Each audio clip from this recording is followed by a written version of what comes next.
Then, if the person went through all the aggravation to fill out the complaint report, and if he left, usually after you fill out the complaint report, they tell you, listen, we have to get it typed up now.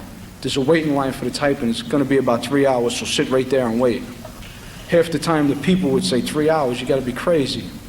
And they would leave. As soon as they left, he'd crumple it up and throw it right in the garbage. So that would make it difficult or discourage people from filing a complaint? Definitely. Mr. Cawley, were you ever called before the Civilian Complaint Review Board? Yes. Could you tell us the circumstances surrounding that? Well, it was the night before Halloween. Myself and my partner, we were driving down Creston Avenue between 183rd and 184th Street. And it was a pretty warm night, so we had the windows of the police car open.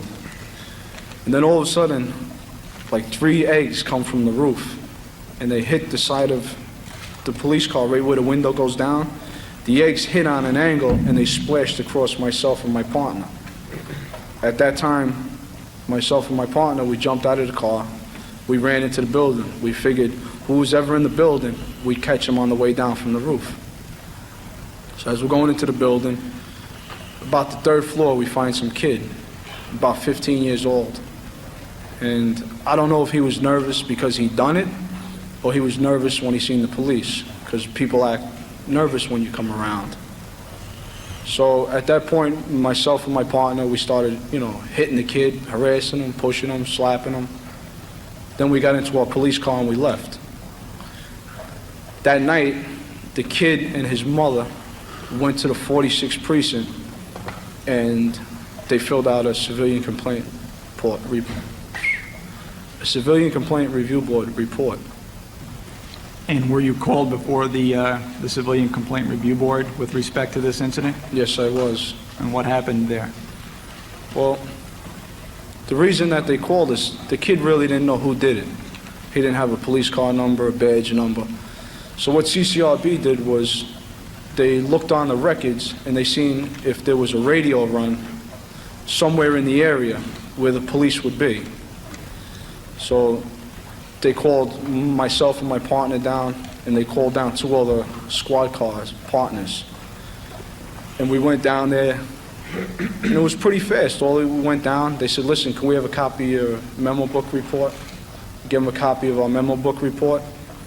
Then he asked us, he says, listen, were you on Creston Avenue at any time? And we just told him no.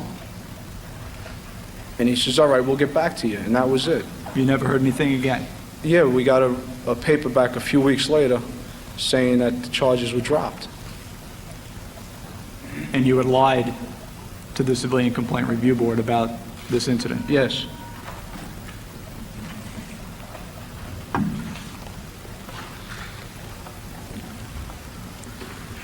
Mr. Cawley, would you please describe to the commissioners a series of events which occurred on a July 4th weekend at an address on Walton Avenue in the Bronx?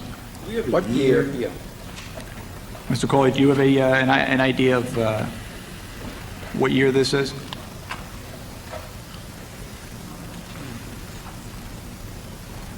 I'm not too sure the year. I think maybe, let me see. 87, 88. Okay. If you could continue and describe this incident.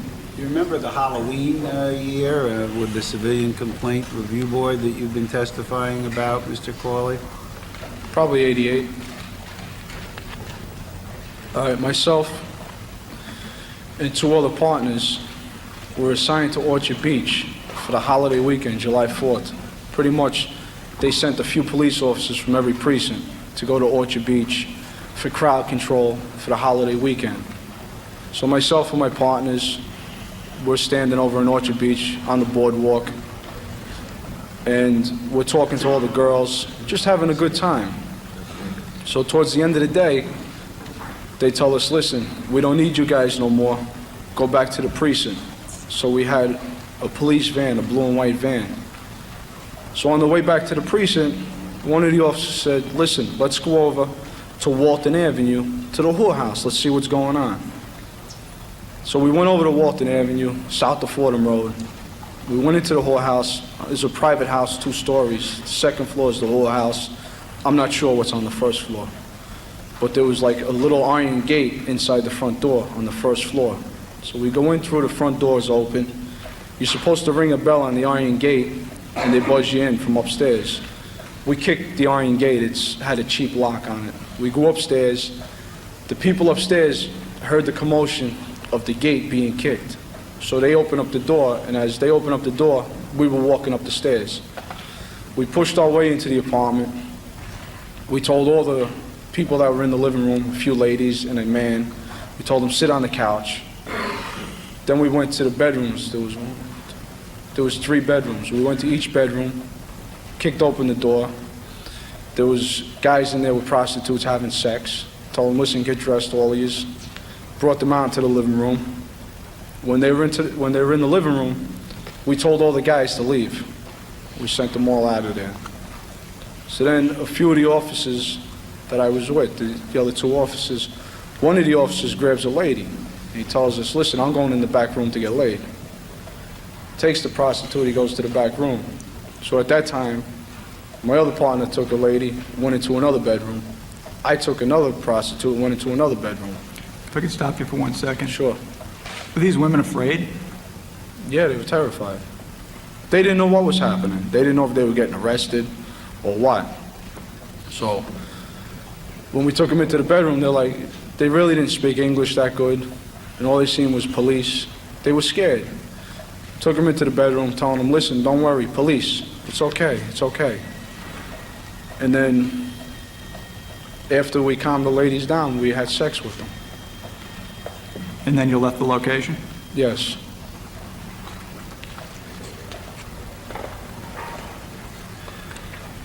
Did you ever tell anyone in the precinct about this event?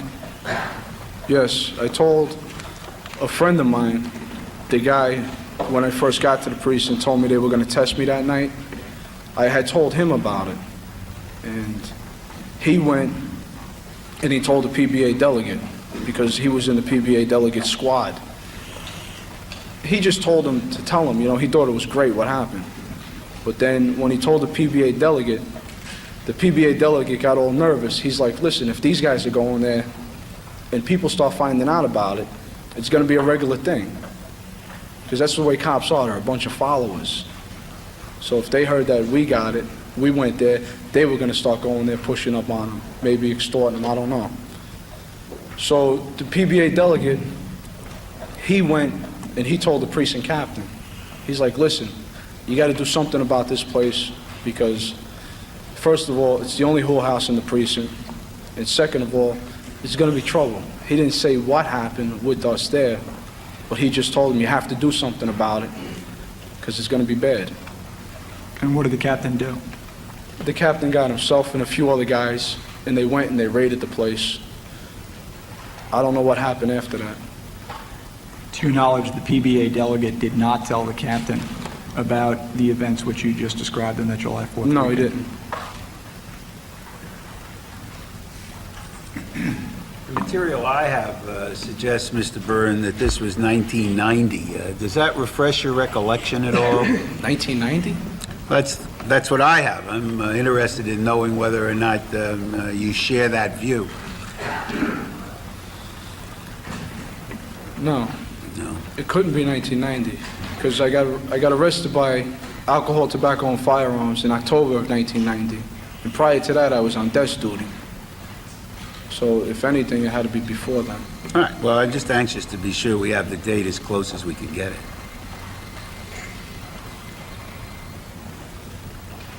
Mr. Cawley, how often did you administer beatings to residents of the 46th precinct? It was pretty much a daily thing.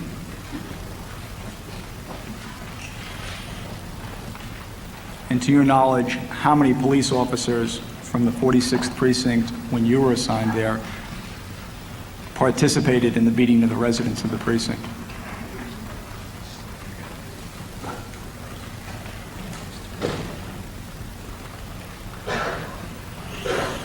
Say about 10% of the precinct, which is probably 30, 35 cops.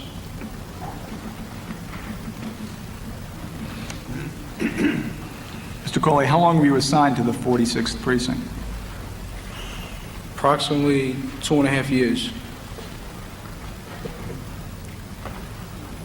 And in that 2.5-year period, how many individuals do you think you administered beatings to in the 46th precinct?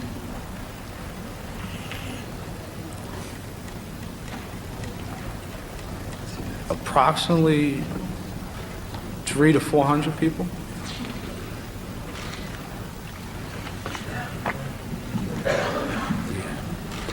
Mr. Cawley, weren't you ever afraid of getting caught at doing this? No, who's going to catch us? We're the police. I mean, we're in charge. Were you ever afraid that one of your fellow officers might turn you in? Never. Why not? Because it was the blue wall of silence. Cops don't tell on cops. And if they did tell on, if a cop decided to tell on me, his career is ruined. He's going to be labeled as a rat. So if he's got 15 more years to go on the job, he's going to be miserable because it follows you wherever you go. And he could be in a precinct, he's going to have nobody to work with. And chances are, if it comes down to it, they're going to let him get hurt.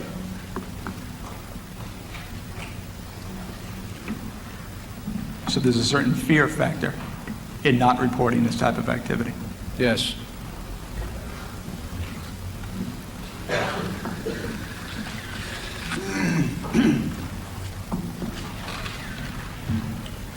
Mr. Cawley, did there come a time when you were assigned to a specialized unit in the 46th precinct? Yes. What was that unit? The unit, it was called BAND. It stood for Bronx Anti-Narcotics Drive. Could you explain to the commissioners the purpose and functions of this unit, which for the purposes of your testimony we will refer to as BAND?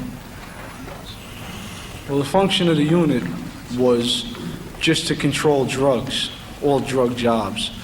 The reason for BAND was to take all the drug jobs from the guys in patrol. Instead of having them go and answering drug jobs and family disputes and stuff like that, they had the BAND unit that was strictly drugs. Whenever a drug job came over the radio, BAND would take it. And what it was different locations in the precinct that had heavy narcotics activity. What they used to do was they would put maybe 1 or 2 BAND police officers on foot to stand around, give a police presence, try to, steer people away from buying or selling drugs. Did you ask to be transferred into this unit? Yes, I did. Why did you ask to be transferred into the unit?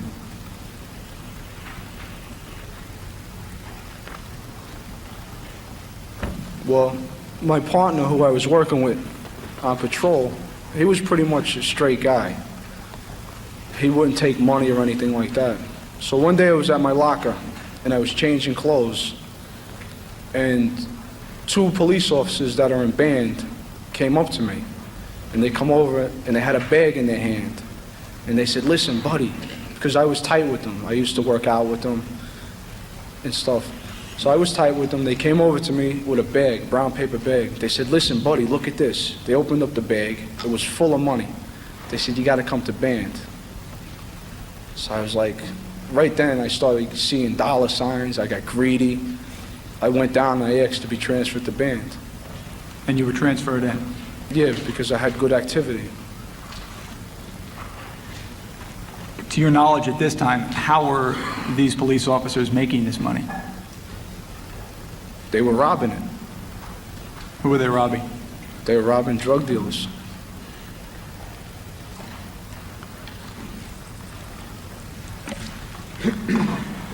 Mr. Cawley, was it a common practice of some members of the 46th Precinct BAND unit, including yourself, to break into apartments which were suspected drug locations?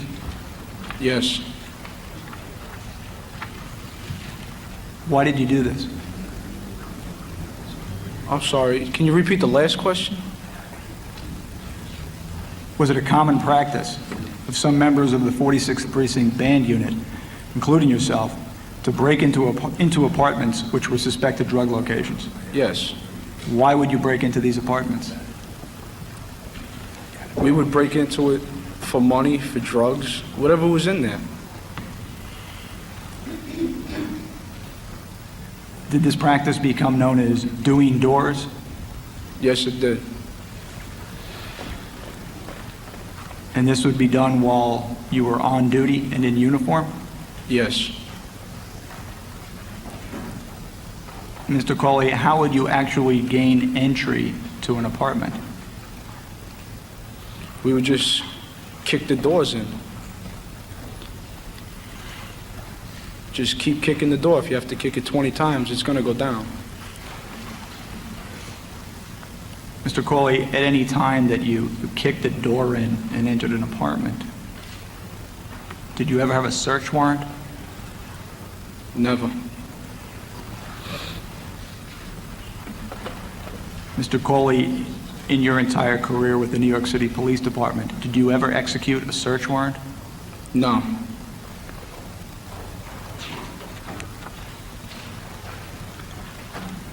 Mr. Cawley, if you went into an apartment and found money in that apartment, what would you do with it? We would keep it and split it up. Amongst the officers who had entered the apartment? Yes. Mr. Cawley, if you went into an apartment and found drugs, what would you do with it? We would take the drugs. Either, it depends how much drugs it was. Sometimes we'd have to go back to the precinct, put it in the trunk of one of our personal cars, or we would just hold it on us till the end of the night. And then there was a police officer in the precinct who used to buy anything that we can get. So you would keep the drugs and sell it to this police officer? Right.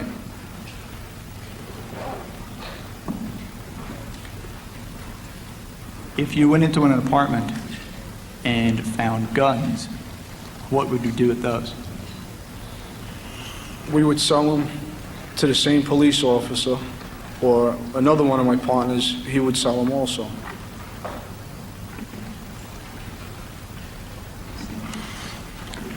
And you would be going into these locations in uniform while on duty? Yes.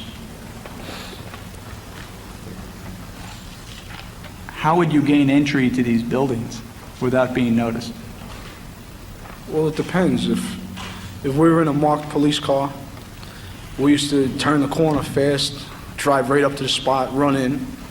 If we were on foot post, we weren't supposed to leave our foot post, so we would stay on our foot post. When the sergeant came, he would give us a scratch. He would sign our book saying that he'd seen us on that foot post. As soon as he gave us a scratch, we used to go to like the nearest corner or like a busy intersection.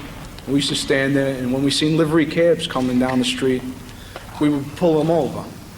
When they pulled over, if they had tinted windows, then we'd go up to them. We'd say, listen, you have your license, registration, insurance? Half the times they don't have something. If they have that, we make up something else. Oh, you have no license plate on the front, your windows are too dark. We'd say, listen, we're not going to give you a ticket, but we need a favor. And they'd be, all right, what do you need? We need you to drive us over here. Sometimes we'd have them drive us around for 15 minutes, a half hour. We'd go around, find out where we're going to hit. We'd have the livery cab pull up in front of the place, double park. So now we have tinted windows on the car, so we could just sit there and just wait. As soon as the perfect opportunity comes, we jump right out of the cab, right into the building.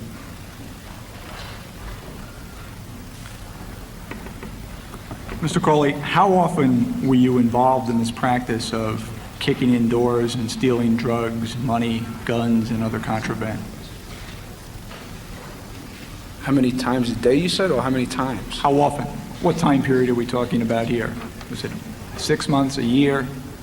About a year and a half. About a year and a half. And during this year and a half, in any given week, how many times would you engage in this practice of kicking in doors? It depends. Basically, when we were kicking doors, we used to average about 5 doors a night. And then we used to do that every night, but we might hit the same apartment 3 times that week, 3 different nights, you know. Mr. Cawley, did you ever make any arrests when you did any of those things? During my last year and a half? Yes. No. Like that period of time. No. Were you ever questioned by your supervisors as to why you did not make arrests? Never. They didn't even know we were going in there, kicking in doors. They had no clue what was going on.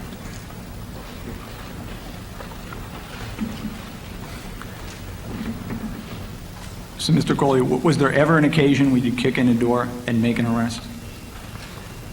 In the beginning, yeah. Before I had went to the band unit, yes.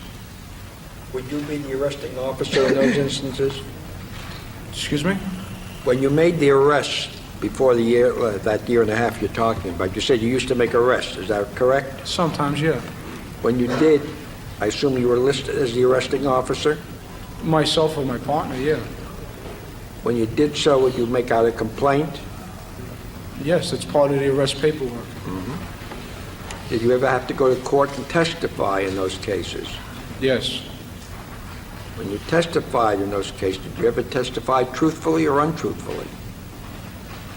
Basically, if we made an arrest in an apartment, we would lie at court. You can't tell them the truth because you're not supposed to be there without a warrant. Well, that's what I thought.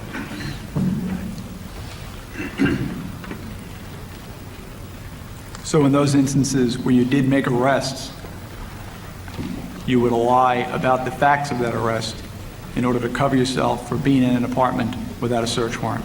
Yeah, basically, if we made arrests in the apartment, we would say different things. Like one thing we would say was hot pursuit. We seen the guy going into the building with a bag. We chased him up the stairs. He went into an apartment. We went in right after him. That's hot pursuit. Another time what we would do was we'd kick in an apartment, and if we were going to arrest the people in the apartment, just say if we found guns or whatever, we would tell another police officer, listen, go down the block. We'd have everybody handcuffed, sitting down already. We tell the other officer, listen, go down the block, call 911, tell them such and such a location, such and such an apartment, you heard shots fired, you hear people screaming. We'd be sitting in the apartment, then all of a sudden we hear the beeping on the radio. When it's like an emergency call, the radio goes beep, beep, beep, and then it says in the 4-6, shots fired. And we'd be sitting there. And then we'd give it probably like 30 to 40 seconds because cars respond fast in the 4-6 because there's so many cars, so little territory. Then after like 40 seconds, we'd scream on the radio like like our adrenaline was pumping. Central, we're 84, we're on the scene. Slow the units down, no further. And then we'd take them out, and then we'd make up a story. And in fact, you'd just been sitting in the apartment for quite some time. Yeah, sometimes we used to sit there and just, the TV would be on, we'd just sit there and wait till we heard the radio.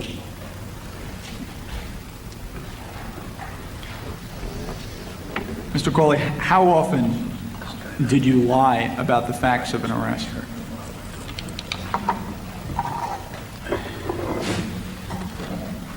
A lot. More than half? Less than half? Say about half. Half the time. Mr. Cawley, did you ever lie before a grand jury regarding the facts surrounding an arrest? Yes. How often did you do that?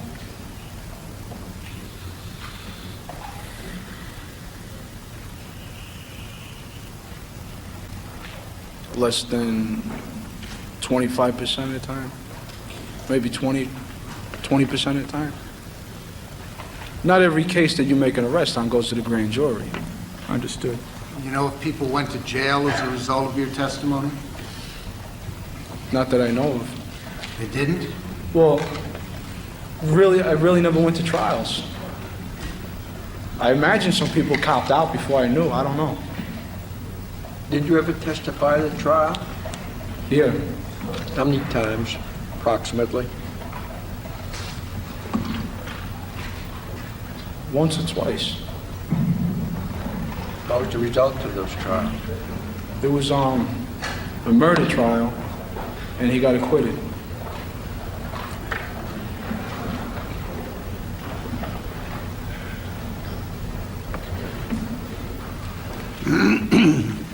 Mr. Cawley, to your knowledge, was lying about the facts surrounding an arrest a common practice among police officers in the 46th Precinct? Yes.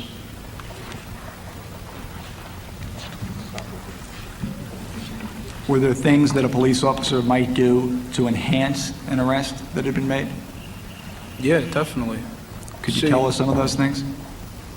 basically, what a police officer wants, he wants medals, because they look good on his uniform.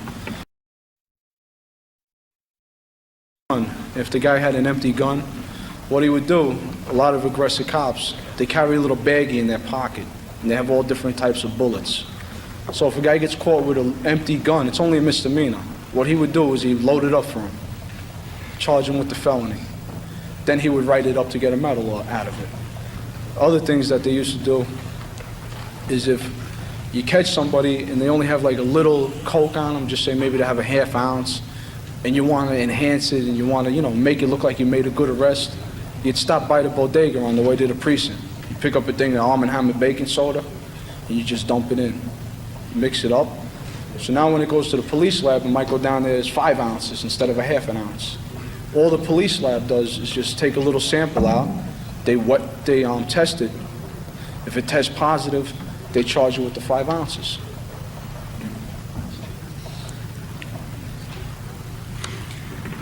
Mr. Cawley, did you ever kick in the door of an apartment and discover it was not a drug location? Yes. What would you tell the occupants of that apartment? Well, if the people were home, we used to, tell them, listen, it was a mistake. We thought there was a burglary here. Somebody seen somebody go into your apartment. We'd make up stories. They didn't know we were doing it to rob them. They thought we were doing it out of police work. Then we go down and we talk to the super. And we tell them, listen, we kicked in this door by mistake. The people are home. You think you can fix it? The super's not going to think the police are going to lie to him. He's going to go out of his way and fix it for the people.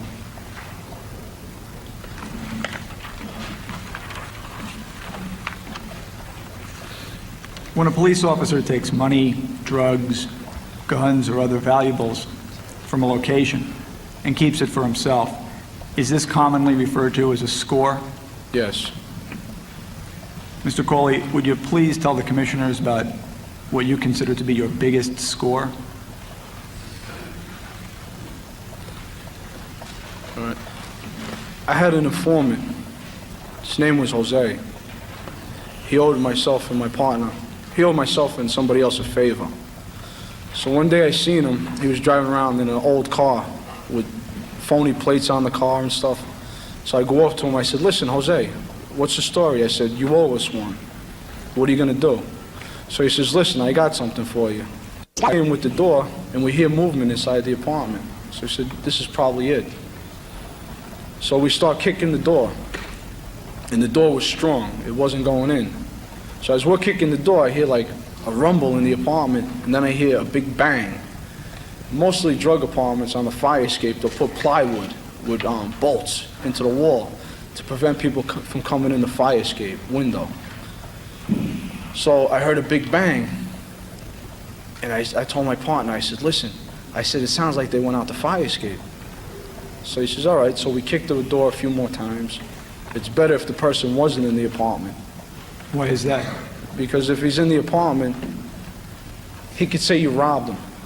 If he's not in the apartment, he doesn't know what you did with the stuff. He don't know if you turned it in. He don't know if you flushed it down the toilet.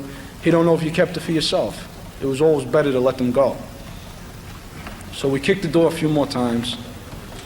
Then we ran up the 2 stories to the roof.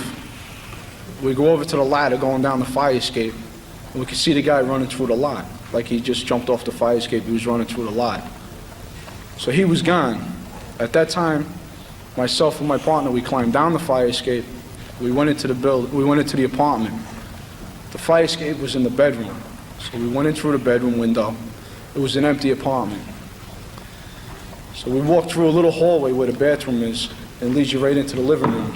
As we go into the living room, right over to your left, there was like a desk right by the windows, and it had piles of cocaine on it. On newspaper, it was like opened, and then there was a full kilo. So my partner, he goes over, and he just grabs his hand and he starts like scooping it into a baggie. So I told my partner, I said, listen, I said, don't get that stuff on your hands. It might seep in through your hands. Now you'll have cocaine in your system. If you test, you're gonna test positive. So he says, all right. So he starts getting the newspaper and he pours it into the baggies. As he's doing that, I go and I look in the closet.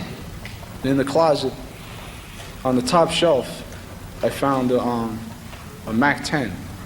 It's a semi-automatic machine gun. It holds a clip with 30 rounds. It can be converted to an automatic. I find that in the closet. Then I find a green garbage bag in the closet. I look into the bag, and there's money in there, all in rubber bands and stuff like that. And then in the back of the closet was a .22 rifle. So I yell to my partner, I said, yo, check this out.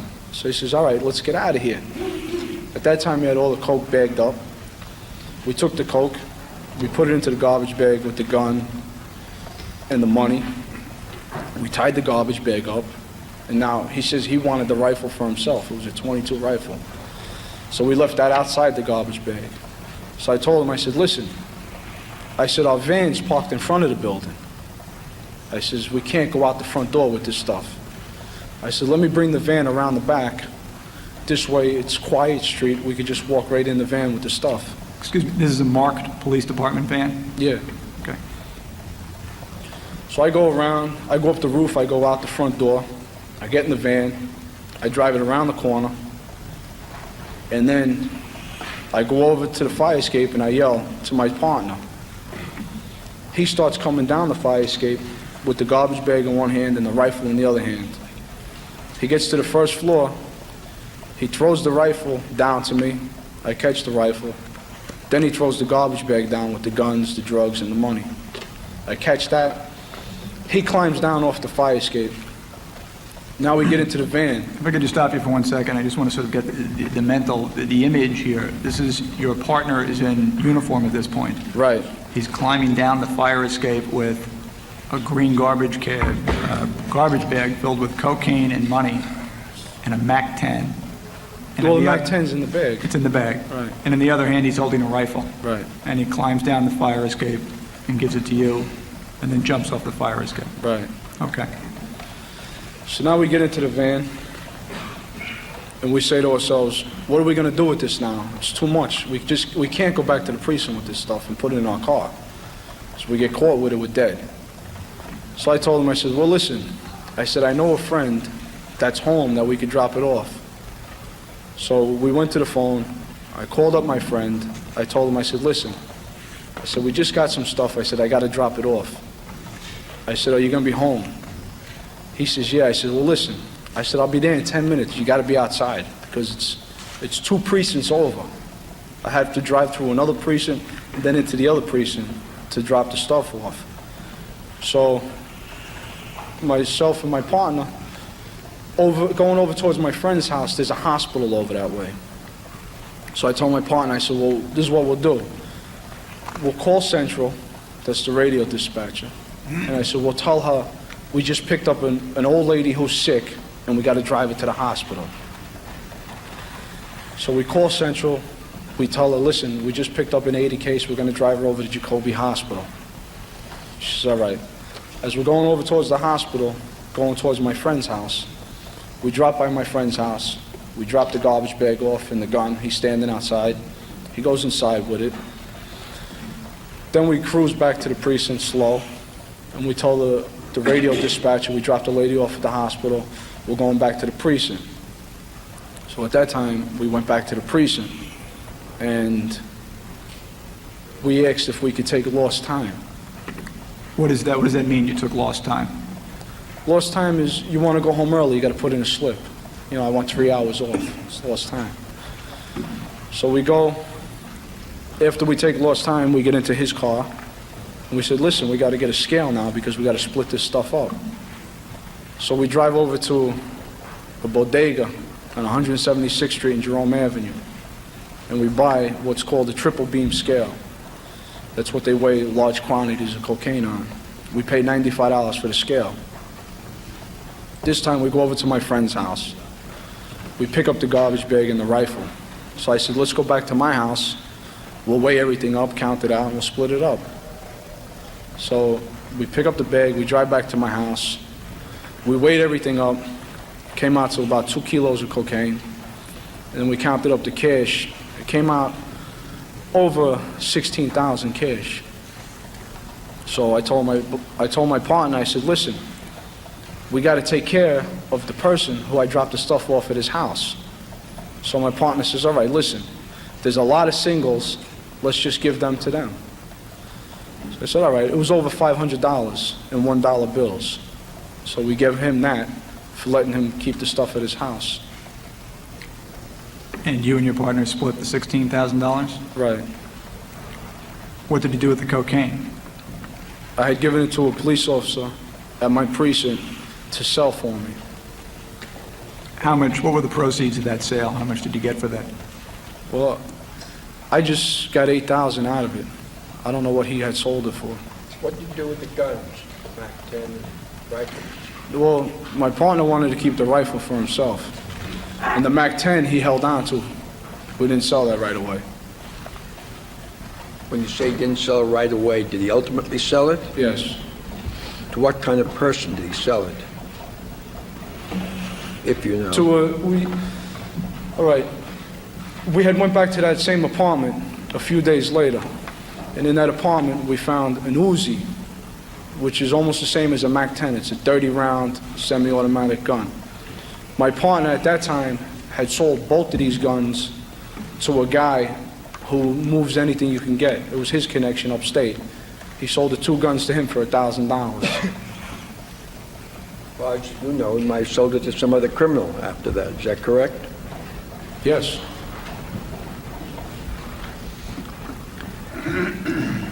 Mr. Cawley, this person who you referred to, who the guns were sold to your knowledge, was that person ultimately arrested?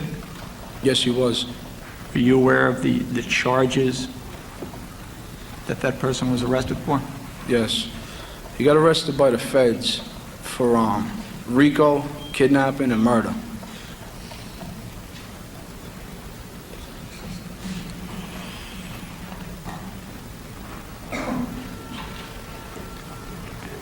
Getting back to this location at 1800 University Avenue where you made your big score, Mr. Cawley, was this the only time you would make a score at this particular location? No. How often would you go to this location We would stop by there every night. in order to We would make a just score to hit the place? Right.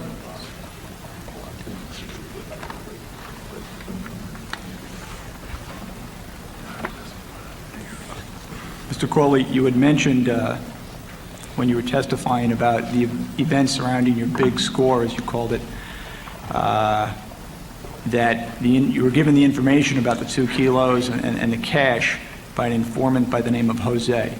Is that correct? Yes. Could you tell us about how you developed your relationship with this informant, Jose? Well, let me see. All right, we knew of an apartment at 54 West 174th Street that used to sell cocaine. So one day, myself and about 5 other police officers wanted to go and raid that apartment. It was a small hallway, so if the people looked out the door, they could see because nobody could stand to either side of the door. It was like the only door at the end of this hallway.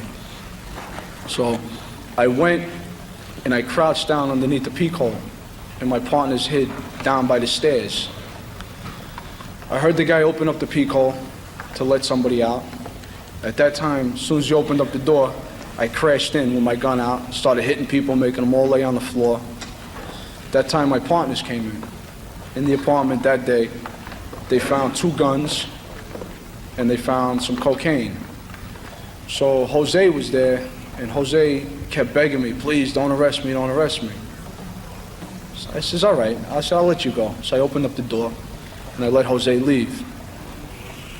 So then a few days later, I go to another drug spot, I think it was 1770 Andrews Avenue, and we kick in another apartment door, and Jose's in that apartment again. So I told Jose, listen, he starts begging me again.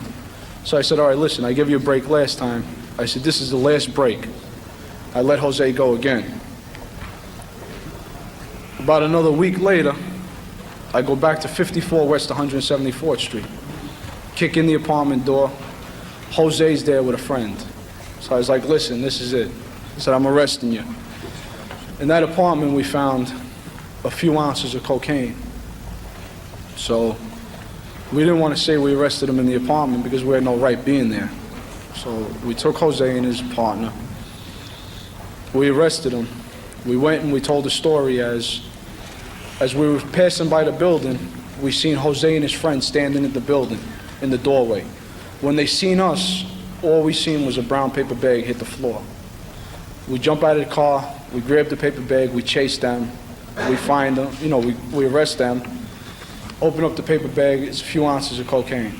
So we arrest them. So you've lied about the circumstances, the facts surrounding Jose's arrest. Right. So now, it's about a week or 2 weeks later, and we got to go now and present the case to the grand jury. So I'm standing outside the courtrooms downstairs in the courthouse, and I bump into Jose, and he comes over and he starts begging to me. He's like, listen, he goes, they're going to offer me 4 to life. He goes, I can't do this. He goes, I'm old. You got to do something for me. You got to help me. So I told him, I said, listen, I said, one hand washes the other. If I'm going to help you, you got to help me. He says, well, what do you want? I says, I want money. He goes, you got it. If you help me, I'll set you up with some spots. I said, all right. So I talked to my partner. He was the one that was going into the grand jury. I said, listen, I says, this guy Jose, he's going to do things for us. I said, you got to get him off. So my partner says, all right. So he went into the grand jury, and he said that he seen the other guy standing in front of the building, seen him drop the bag. So they indicted him, they let Jose go.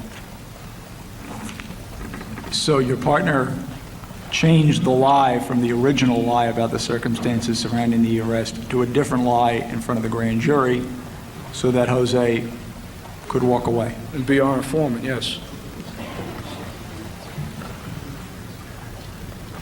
What kind of information did Jose provide to you, Mr. Cawley? Well, Jose gave us information on different drug apartments, where the drugs were, who was selling it, stuff like that. Jose's the one who told us the information on that one I just spoke about. About the big score? Right. Did you use the information that Jose provided to you to make arrests? No. What did you use the information for? For our own profit.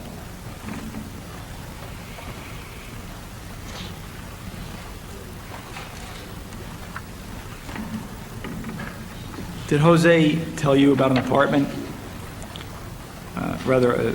another apartment at 1800 University Avenue, which you made a score at? Yeah, he had told us 1800 University is divided up into 3 buildings, the right, the left, the center. He had told us, he goes, if you go into the center building, he goes, go up to the first floor, make a right, he goes, it's the door on your left. He goes, that's where they keep this stuff for one of the spots. He goes, that's where they cut it up and package it, and they bring it next door to the other apartment. So myself and my partner, we pull up to the building, we go in, and Jose's standing in the hallway, and he's acting like he's the super's helper. When you go into any building, everybody in there is the super's helper. Jose's standing there with a broom. I'm the super's helper. You know, he knows who we are. He's just playing it off. So we go into the building, we push Jose, we smack him, and then he starts pointing. That's the door. Go over to the door, kick the door in. Go check out the apartment. It's an empty apartment. But when I had went into the back room, I had seen a little desk with some cocaine in the scale. So I come back outside, and I tell Jose, we get him, myself and my partner, and we drag him in the apartment, you know, like we're harassing him and stuff.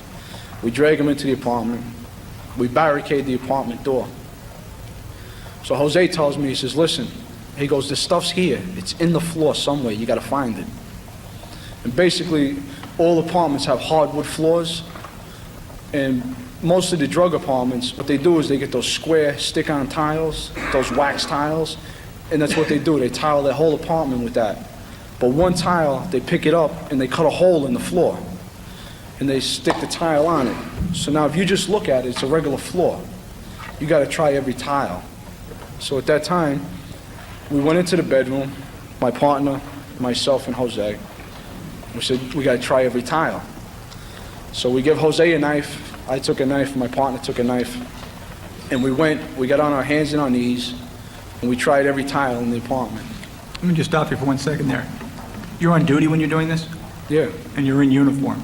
yes, It's you and your partner and Jose down on your hands and knees in this apartment, yes. peeling away every tile until you find the stank? Yeah, we're just trying the corners. If it's stuck hard, you know that's not the one. As soon as you get the tile, that's the one, it comes right up.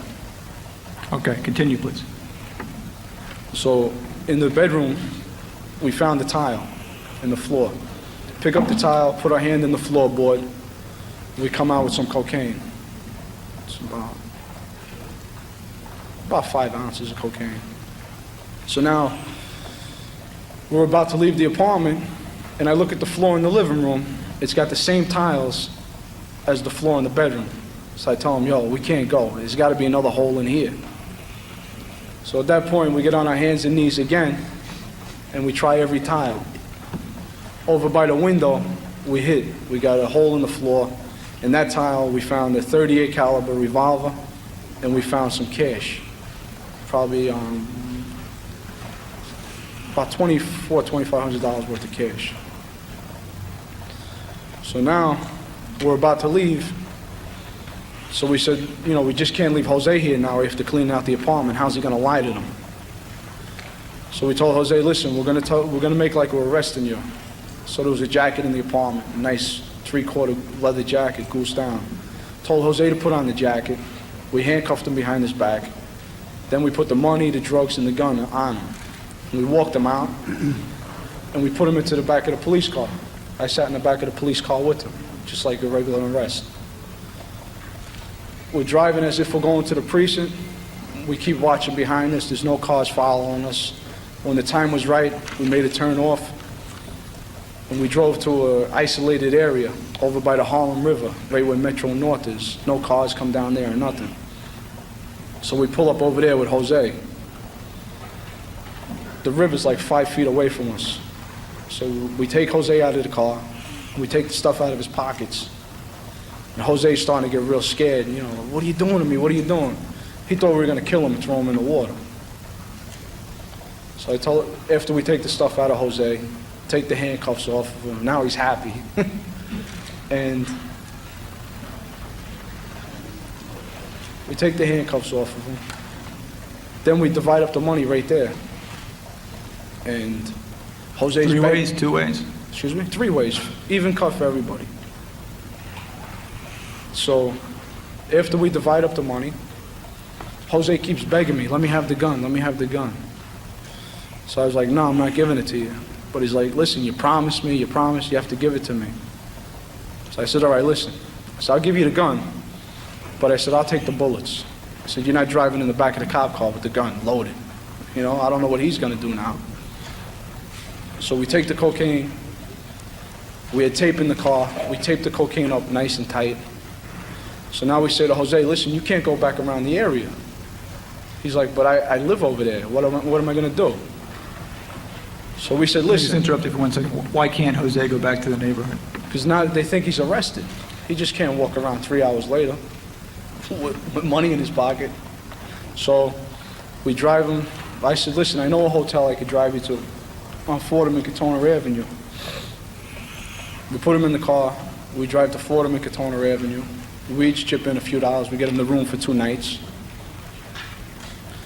Then myself and my partner, we go back to the precinct, take lost time again. We go back over to 176th Street and Jerome Avenue. We buy another scale for $95. We drive over to the hotel. Jose's sitting there. We go in there, we weigh up the cocaine. We weigh it up, we cut it up 3 ways, even split for everybody. And then we leave Jose. I told Jose, listen, I got court tomorrow. When I'm down in court, I'll try to find you some documents where you could show these people the documents and they'll believe that you were arrested. Where are you going to get them if you weren't arrested? So I went down to court the next day. I was in uniform. I went into the arraignment part of court, and there was a court officer there. So I asked the court officer, I said, listen, if somebody gets arrested, what kind of paperwork do you give them when they go out? So he says, I give them this. It was like a blue legal document. So I said, listen, can I have some? So he gave me about 10 of them. I went back to the precinct that night. It was about 3 in the afternoon. Filled out the paperwork, drove over to the hotel, met Jose, and gave him the paperwork.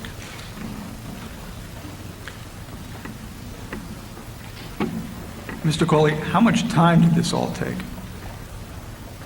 Between in the apartment to lost time, That's right. about an hour. An hour? Yeah. I know I've asked you this question before, but where were your supervisors during this time? It's only one supervisor. He's anyway. He could be back at the precinct watching TV. He could be out on patrol. Nobody knows. And you had no concern about him catching you doing this? No, not at all.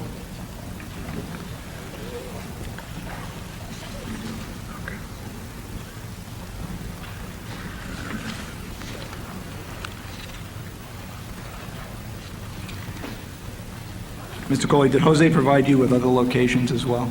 Yes, he did. Did he provide you with a location at Davidson Avenue and Evelyn Place? Yes. What kind of a score did you make at that location?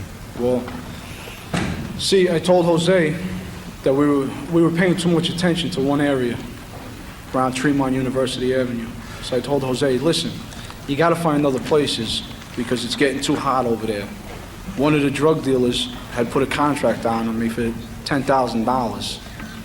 So Jose tells me, listen, one of my brother-in-laws, he works at a coke spot on Evelyn Place and Davison Avenue.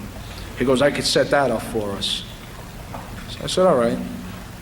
So a few days later, Jose's at Evelyn Place and Davison Avenue hanging out with his brother-in-law. We go there, myself and my partner. It's a block outside of our precinct. It's 1 block into the 52nd precinct. Jose tells us the apartment. Myself and my partner, we go into the building. We kick in the apartment. In the apartment, we don't find too much. We find like a half ounce of cocaine and maybe $1,000. So Jose tells us, he goes, listen, he goes, I could use the cocaine because I could cook it up and sell it for crack. I can make more money. So myself and my partner were like, well, it's better that way. This way we don't have to do nothing with it. We'll give it to him. So we let him keep the half ounce of cocaine, and then we split the money. Myself and my partner, we each took like 400. We gave Jose like 200 because he took the cocaine with it. Mr. Cawley, could you tell us how often during a typical work week in the 46th precinct would you, along with other police officers, kick in apartment doors? How many times a day or how many times How many for a times week? during a week? How many times a day? The average was like five doors a day and even more. It depends. We always always had like certain spots we always hit. Every day we go like hit this building, hit that building. To your knowledge, Mr. Cawley, how many police officers in the 46th precinct, when you were assigned there, were engaged in this practice of kicking in apartment doors and conducting warrantless searches?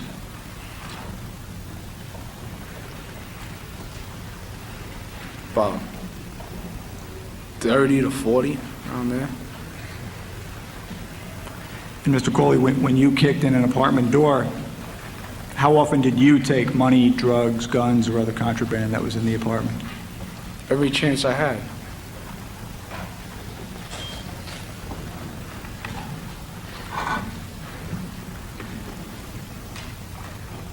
Mr. Cawley, what tours did you work when you engaged in this activity? Basically, we worked 4 to 12s and midnights. What did you do in your day tours? Well, Day tours were pretty much for police work. We used to go out, we used to get our activity. We used to get the 25 parking tickets. We used to sit on red lights, give out the 3 red lights for the month, the 7 movers. Do what you might consider real police work. Yes. Mr. Cawley, during your testimony, you've referred to... Excuse me, were those quotas? Yes, they were. Who gave you those quotas? Well, the police department says there's no quotas, but if you don't give them their 25 parkers and their 10 movers with their 3 red lights, when it comes to time to get a detail like OCCB, anything like that, Bronx sex crimes, they look at your activity report. They say, listen, you haven't been doing no activity, you don't get nothing. If you go out and you give 10 to 12 red lights a month, they love you. They'll do anything for you because you're bringing in money.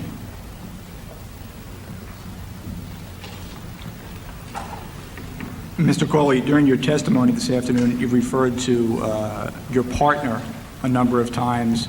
Mr. Burns, can I say one more thing? Sure. In the precinct, if you want overtime, what they'll tell you is, listen, we'll give you 8 hours overtime. You got to come in and do red lights. We want 10, 12 red lights. And that's it. They'll put you in a car by yourself. You go out there, you sit on a red light, and you just give them their 10 or 12. If you finish by 12 o'clock in the afternoon, you can go upstairs and watch TV the rest of the day. They're happy. Are those legitimate red lights or just red lights? Depends. I've seen people up in the TV room, sitting down, just making names out of nowhere. You know, putting down a license plate. They'll just start making up numbers, and then they'll put temporary Pennsylvania, and they'll write you out a steady red light. They'll write you out no registration. They'll bang out all their summonses like that. Same thing with parking tickets. Mr. Cawley, during your testimony this afternoon, you've referred to your partner a number of times when telling us about specific events. Is this always the same person you're referring to, or are these a number of police officers who were your partners during a number of these different events? No, it's all different police officers. See, if they put 2 guys out in a marked police car, if one of them make an arrest, instead of putting that car out of service, they'll tell you which guy you want on a foot post. You look at the list, you see who's good, you know who's down, you get them.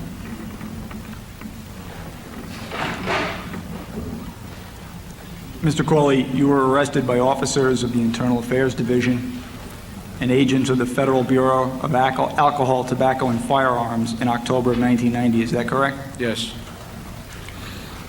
And you were arrested with another police officer from the 46th Precinct. Is that correct? Yes. Mr. Cawley, did there come a time in early 1991 when you decided to cooperate with investigators from the Internal Affairs Division of the New York City Police Department and Yes. provide them with information regarding the criminal activities of yourself and others in the 46th Precinct? Yes. At that time, Mr. Cawley, did you tell investigators from the Internal Affairs Division about the apartment at 1800 University Avenue where you made your big score of 2 kilos and $16,000 in cash and 2 guns? Yes, I did. Did you tell investigators from the Internal Affairs Division that this location was hit frequently by various police officers from the 46th Precinct? Yes.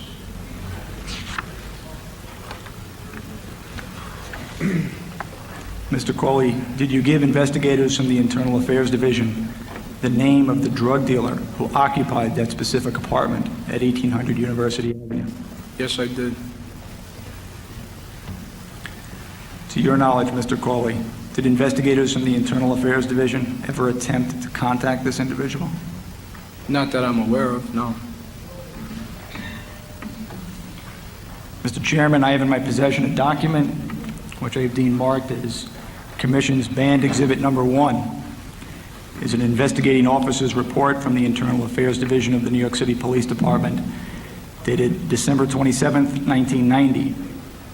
This is a debriefing report of Mr. Cawley, in which Mr. Cawley provided the Internal Affairs Division with the names of 4 police officers who he alleged were involved with stealing drugs and money from this particular drug dealer at this specific apartment at 1800 University Avenue.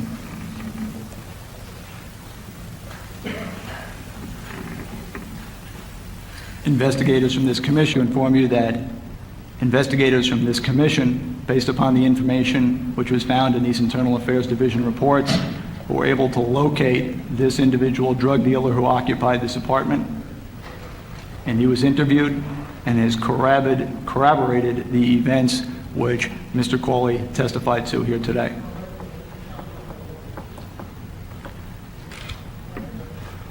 Mr. Cawley, when you cooperated with the Internal Affairs Division, did you make them aware of your relationship with your informant, Jose? Yeah, I even gave him Jose's home phone number. How long ago was that? That was after I got arrested in 90, probably early 91. To your knowledge, Mr. Cawley, did the Internal Affairs Division ever contact Jose? Not at all, no. Is that also your understanding from your interview, Mr. Burns? Yes, that's true. To your knowledge, Mr. Cawley, do you believe that Jose would have been of value to the Internal Affairs Division in expanding their investigation of the 46th Precinct? Yes, I had spoken to Jose a while ago, and Jose had told me after I had gotten arrested, fellow police officers from the 46th Precinct approached him on trying to make him their informant to make scores themselves. So they wanted Jose to provide them with information so they could steal drugs, money, guns, etc. Correct. But the Internal Affairs Division never contacted Jose, as far as you know. No. Mr. Chairman, I have in my possession a document which I've deemed marked as Commission's Banned Exhibit Number 2. It's an investigating officer's report of the Internal Affairs Division of the New York City Police Department, dated February 6, 1991. This report, among other items, makes reference to Mr. Cawley having lied so that Jose's drug charges could be dropped, and the fact that Jose was Mr. Cawley's informant. Mr. Chairman, investigators from this commission have located this gentleman, Jose, and have interviewed him. This Jose has corroborated everything that Mr. Cawley has testified to here today with respect to their activities together.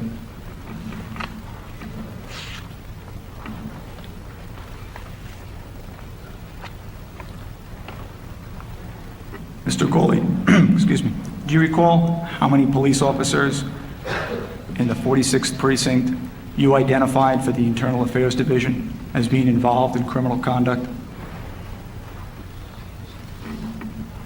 Approximately 10 to 15.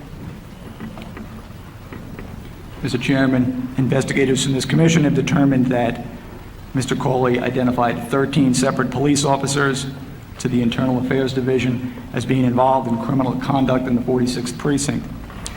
And this commission has determined that 10 of these police officers remain on the police force today. Mr. Cawley, when you were working with the Internal Affairs Division of the New York City Police Department, was it your impression that they were seriously interested in the information you provided to expand their investigation into the 46th Precinct?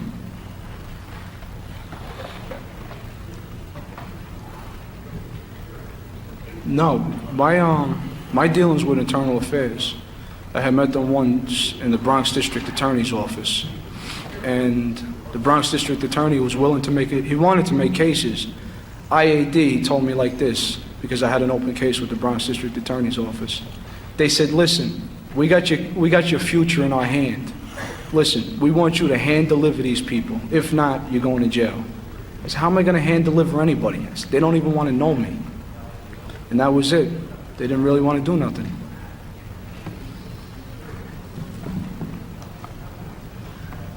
Mr. Cawley, to your knowledge, you conducted the investigation for which resulted in your jail sentence, which you're serving right now. The investigation, it was led by Tom Leahy and the Bronx District Attorney's squad.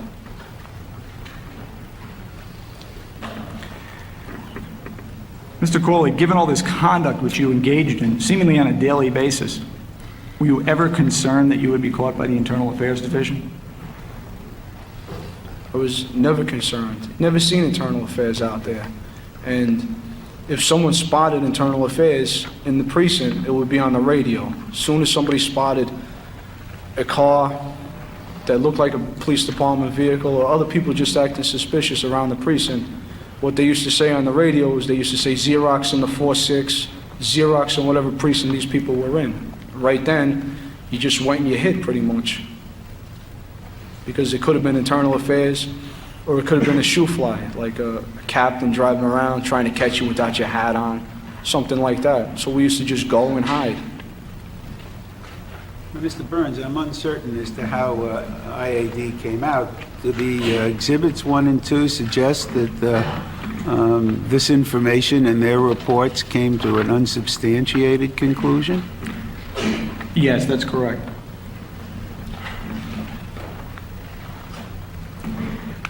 Mr. Cawley, when you were a police officer, you were evaluated by your superiors, is that correct? Yes. What were your formal evaluations like? Every evaluation I had was above standards because of my activity. Mr. Cawley, has any member of this commission made any promises to you in exchange for your testimony here today? No. Mr. Cawley, would you like to make a statement to the commissioners? Yes, I would. The things I have done were wrong. I participated in acts which may have devastated families and disrupted homes and ruined lives. I am in prison now and will remain there for the foreseeable future. I have lied to cover my acts and committed perjury to further my greed. I truly regret my actions, and I would like to apologize to anyone who I've hurt. If no further questions of this witness, Mr. Chairman. Thank you. Now, Mr.